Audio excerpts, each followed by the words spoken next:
Hey guys, this week we are working on a Bertie Bee themed cake. Now, I have a rule as part of my business. I don't make football or sports themed cakes. I've nothing against these types of cakes, it's just I made a heck of a lot of them when I first started, and because sports don't interest me as much as other themes, I decided to cut back on them. But when your own nephew is a football fan, you have to bend the rules a little. To make a football cake that isn't an actual football or a football shirt, you can make the mascot. The mascot for Burnley's football team is of course Bertie Bee, but you can also use him as a base for a regular bee-themed cake. So we are starting out with a 14-inch board and I'm adding some ganache to stick our first cake to. This is an 8-inch round which I've already trimmed the sides off. This cake is only half the height that my usual cakes are. We don't want anything too tall to make his face. So I've just cut one of my layers into 3, filled it with jam and buttercream, and now I'm just trimming off 2 of the sides at an angle and rounding off the edges so it's a bit like a chubby oval.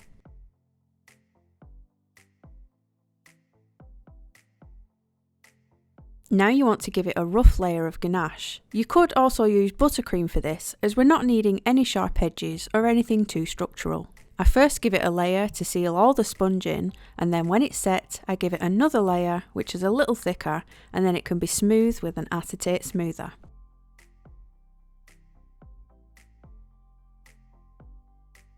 Just keep scraping and filling in the gaps until you've got smoother sides and top.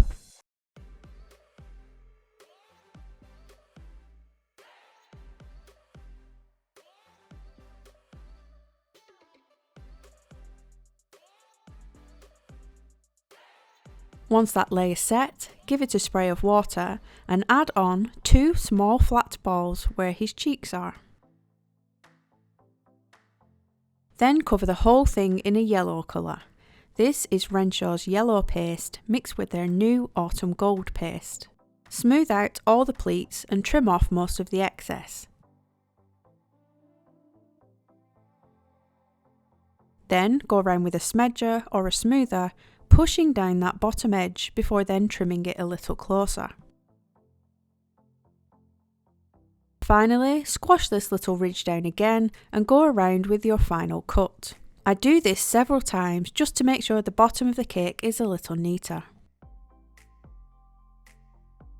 With the Dresden tool, mark part way onto the cheeks and across for a smile, and then a curved line below it for the open mouth.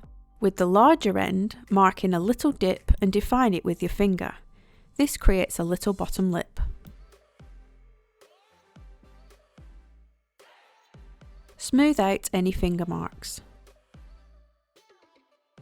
Then go back in with your scalpel to cut out the middle of the mouth and replace it with a piece of black paste.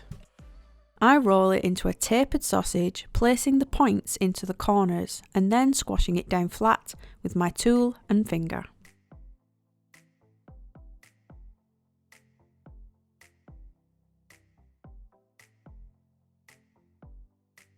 To help you in placing the stripes, first mark out the area with a wet paintbrush.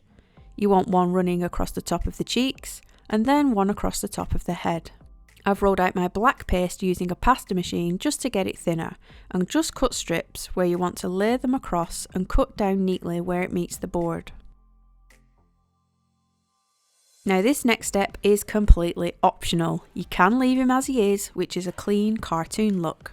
However, as bees are naturally a little fuzzy and the mascot is also a little fluffy, I'm taking a large star tip and working my way across the whole cake to make him look more textured and fluffy like. Just be warned, once you start you can't turn back, and it does take quite a while, but I think it's worth it for the final effect.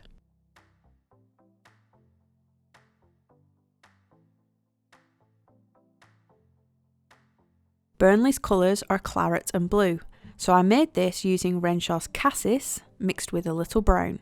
You just want to cover all around the face using the toilet seat method, which I use on pretty much every cake, and I'll leave it linked below.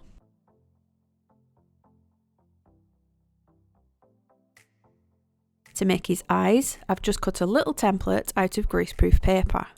It's just to make sure I get them the right size and shape. Bertie's eyes cover most of the black and yellow stripe with a little gap at the top and the bottom. Just hold it into place and mark around it with the Dresden tool. You can then go in deeper and follow it with your scalpel before removing the excess paste. You can of course place the eyes straight on top of the cake instead, but I prefer to have mine to just sit in a little. Squash a ball of white paste into an oval and place it in the sockets before squashing it to meet the cut edges.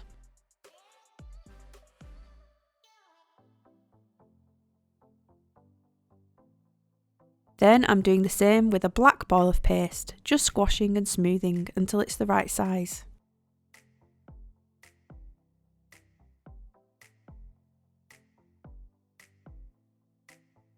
Finish it off with tiny little white balls for catch lights to bring him alive.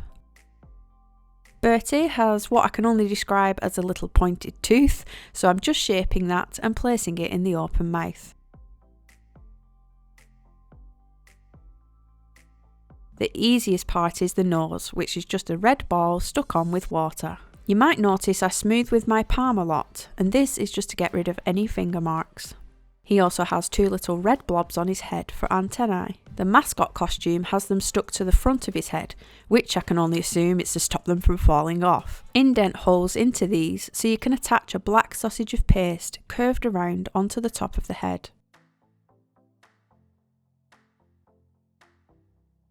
And it's almost done. I do love a simple cake. I'm then just adding the name to the board using tappets. I have a full tutorial on how to use these, which I'll also leave linked below. Honestly, they're not too hard to use once you know the secrets. I also cut out the age and simply glued everything into place with water. And he's done. A cute, simple little bee and a great alternative to a football cake without an actual football in sight. Just change up some features to create your own bee cake. Hope you enjoyed this one. Feel free to give it a thumbs up, seeing as we aren't allowed to accept hugs right now, and I'll see you again next week. Bye guys.